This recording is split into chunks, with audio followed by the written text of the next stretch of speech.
안녕하세요. 반바람 목토파입니다. 구독과 좋아요, 알림 설정, 회원가입 부탁드리겠습니다. 9월이 분수령이란 말은 누구나 공감합니다.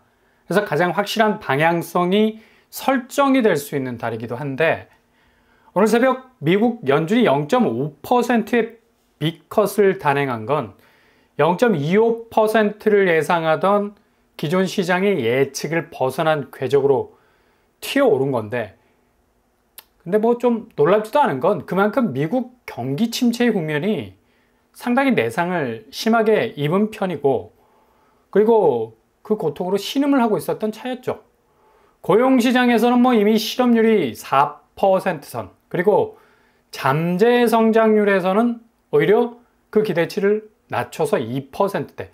그리 낙관적이지 못한 이 노동시장, 경제 지표들이 고스란히 깔려있는 상태였기 때문인데, 오늘 인터뷰에서도 제롬 파월은 고용시장이 이 정도로 심각할 줄 알았다면 이미 7월에 금리를 인하했을 거라는 말로도 지금 미국 침체 국면은 상당히 굵직한 이슈로 자리 잡고 있는 건데, 이렇게 공격적으로 금리를 내리꽂는 것도 그만큼 앞으로의 부양을 위한 의지가 불굴의 형태로 나오는 것으로 보일 수도 있다는 얘기죠. 그만큼 부양을 위한 의지가 불굴의 형태로 나오는 것은 당연한 수순이고요.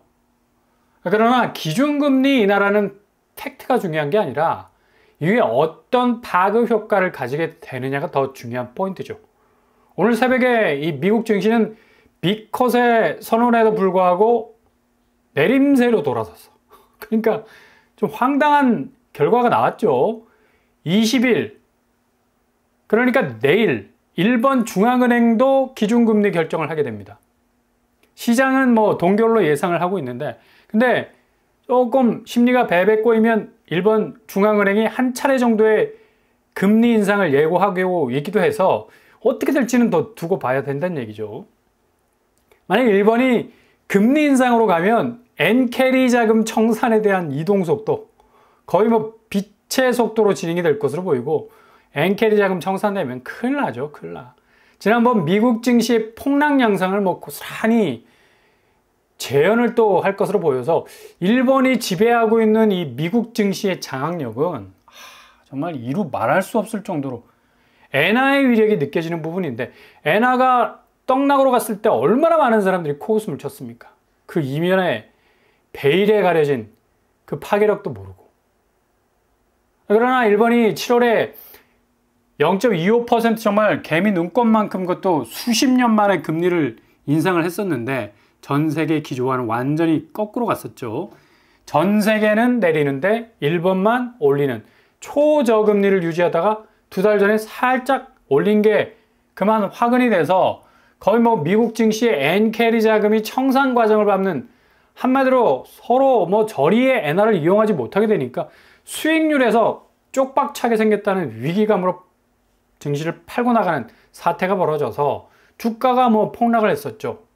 이번에도 엔화 강세에 대한 콧바람을 살짝 불러일으켜도 그냥 미국 증시를 허리케인 속으로 들어가게 할 건데, 20일 일본 중앙은행의 통화정책이 결국엔 미국 연준의 통화정책보다 기저에선 더욱더 강력한 실권을 쥐고 있다 해도 과언이 아니란 얘기죠.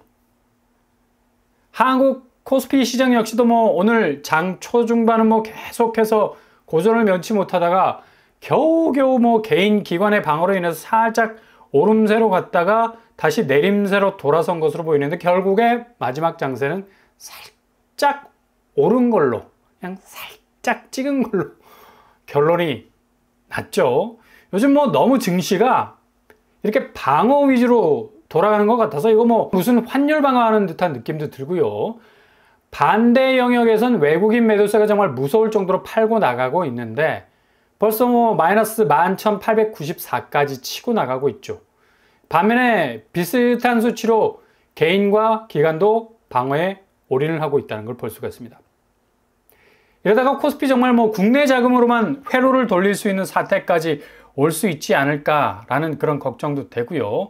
역시 금융시장에서의 역효과가 바로바로 나타나고 있는 것으로 보이는데, 금리 인하 효과는 이미 금융시장에서 선반영된 것으로 보이고, 그닥 큰 존재감이 느껴지지 않는 결정으로 묻힐 가능성이 높다는 얘기죠.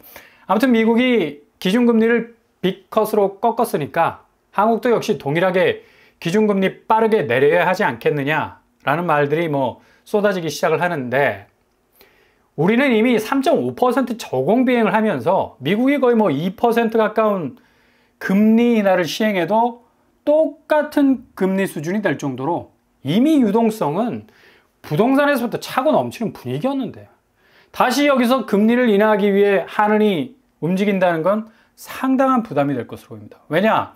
일단 집값과 부채라는 허들을 넘지 못하면 이미 기준금리는 한은의 상황에서도 시장에 다 선반영이 됐다는 걸 알고 있죠. 그만큼 전 세계 유동성이 쪼그라붙었을 때 우리는 시중은행이 가장 낮은 금리로 주담대가 실행이 되는 이력이 있지 않습니까?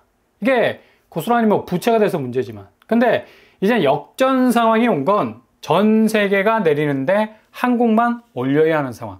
그만큼 내렸으니까 일본의 구조와 비슷한 겉으로 보기에 좀 모습이지만, 일본은 자본의 파괴력이 나스닥에 농후하게 비축이 돼 있어서 자국 통화 금리만 살짝 올려도 그냥 미국 증시는 곤죽이 되어버리는 파워를 가지고 있는, 비기축 통화국 같지만 실은 기축 통화국보다 더 무서운 엔화의 힘을 가지고 있지 않습니까? 반면에 한국 원화는 그렇지 못하죠. 안타깝죠. 상당히 약한 면모를 가질 수밖에 없는 건데, 어차피 늘 위안화와 엔화를 따라갈 수밖에 없는 가치의 운명을 가진 돈이라서 자칫 금리 인하 시에 올 수 있는 리스크는 일본보다 어마무시할 수 있다는 얘기예요. 일본은 미국을 위협할 수 있는 금리 인상이었는데, 우리는 우리 스스로를 위협할 수 있는 금리 인하가 될 수 있다. 셀프 디스가 될 수 있다는 얘기, 잘못하면. 이게 무슨 얘기입니까? 바로 집값을 다시 자극할 수 있는 충분한 자극제가 될 수 있다는 얘기죠. 기회만 되면 어떻게 해서든 부동산 쪽으로의 자금을 대류하는 분위기. 중앙은행이 미국 기준금리 인하와 발맞춰서 내린다면 그냥 집값 자체가 아수라장이 될 가능성 많고, 또 하나 부채 문제는 집값과 연결고리가 어느 나라보다 강하니까 결국 집값이 올라서 빚을 지는 거 아닙니까? 집값이 정상적인 이성을 찾게 된다면 그토록 미치도록 빚을 내지 않을 겁니다. 목숨이 위태로울 정도의 부채 폭증 어떻게 감당할 수 있겠습니까? 그러니 한은이 상당히 곤혹스러운 상황에 처해 있을 수도 있지만, 이거 디테일하게 정리하지 않으면 상당히 어려운 국면이 펼쳐질 수도 있는 중차대한 문제가 될 수밖에 없다는 얘기죠. 결국 이창용 한은 총재 역시도 유동성 과잉 공급 부분에서의 차단막 역할, 중앙은행이 해야 된다는 것, 그리고 부동산발 금융불안 역시도 막아야 한다는 입장을 가지고 있는데, 결국 국내의 리스크가 워낙에 크기 때문에 미국발 기준금리 B컷이라는 영향은 그닥 크게 도움이 되지 않을 것으로 보이죠. 물론 선택적인 범위에서는 어느 정도 중앙은행이 여유를 가질 수 있는 부분은 있겠으나, 현실적으로 금리를 움직이는 부분에 있어서는 부담이 100배가 될 수 있다는 얘기입니다.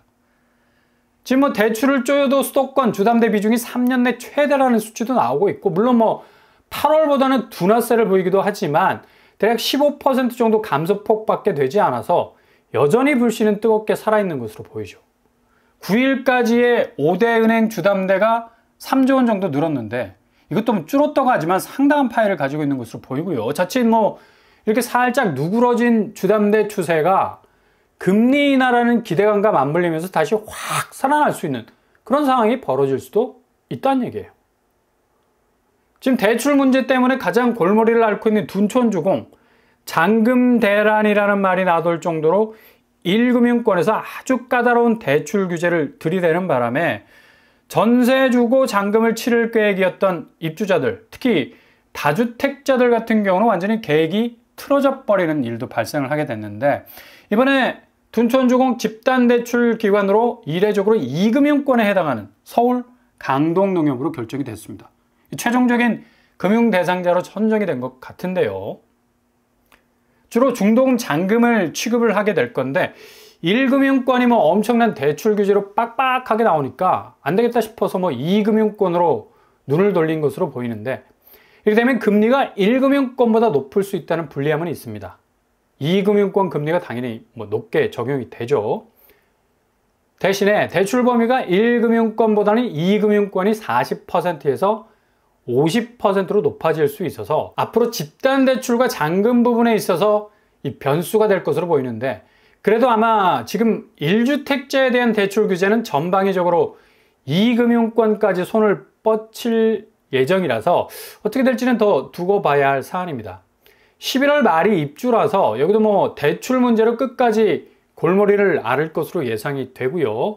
이게 지금 국내 부채 문제가 지난달 뭐 거의 8조가 넘는 액수가 주담대로 실행이 되는 분위기, 서울 대장단지들 역시도 그대로 안고 있는 형국이라서 규제가 칼날처럼 떨어지는 일들이 일어났었는데, 기준금리 인하 분위기에 따른 한국은행의 대처가 어떤 식으로 나오느냐에 따라서 아무튼 금리가 동결 수순으로 갈 수도 있고 완화 수순으로 갈 수도 있지만, 둘 다 모두 부동산 경기에는 호재보다 악재로 적용될 가능성이 있다는 얘기죠.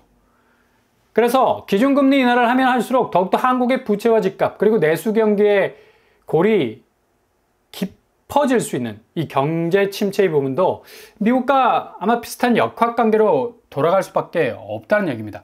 거의 비슷한 멀티버스 안으로 들어갈 수 있다는 건데, 그만큼 늪에서 허우적거리는 실체를 끌어올리기란 지금 금리의 여력이 너무 뭐 에너지 방전 수준으로 내려왔다라는 거, 이게 문제란 얘기죠. 그래서 그닥 큰 파괴력은 없을 것으로 예상이 됩니다. KB가 내놓은 8월 주택가격 동향만 보더라도 뭐 8월 양상은 주간적인 지표에선 상승폭이 둔화가 되면서 기세가 꺾이는 모습 보이고 있고요. 하늘이 금리를 움직일 만큼의 포인트는 아직 뭐 되지 못하죠. 이게 9월 지표가 나와봐야 보다 정확한 부분을 볼 수 있을 것 같고요. 수도권 전국 역시도 뭐 비슷한 추이를 보이고 있는 건데, 역시 상승세는 둔화되고 있기는 하지만 기대치에 미치지 못한 결과가 나오는데, 본격 9월로 접어드는 시점에서의 매매가, 전세가가 나와봐야 판단이 될 것으로 보입니다. 그러나 확실히 6월과 7월이 분위기와는 상당히 그 전체적인 면에서 꺾여가고 있다는 것을 볼 수가 있습니다.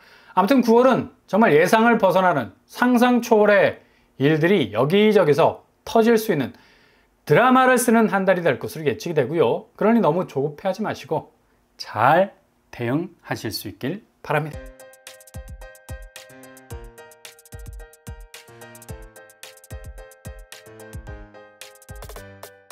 오늘의 부동산 캐릭터, 9월은 확실히 분수령입니다. 예측을 뛰어넘는 결과들이 머리를 디밀고 나오고 있기 때문에 이에 대한 대처가 제대로 되지 않을 수가 있죠. 결국엔 금리가 만사가 아니라는 걸 금융시장이 지금 여실히 보여주고 있고, 나스닥 코스피 역시 뭐 그닥 빅컷에 부응하는 상승세를 보여주지 못한다는 점. 역시 부동산 쪽에서도 고스란히 정가가 될 가능성이 아주 높다는 얘기죠. 아무튼 잘 지켜보시면서 골든타임 잡으실 수 있길 바랍니다. 오늘도 응원합니다. 항상 여러분의 길이 꽃길만 되실 수 있길 바랍니다. 이상 오빠한번 한복독방을 마치겠습니다. 구독과 좋아요 부탁드립니다. 감사합니다.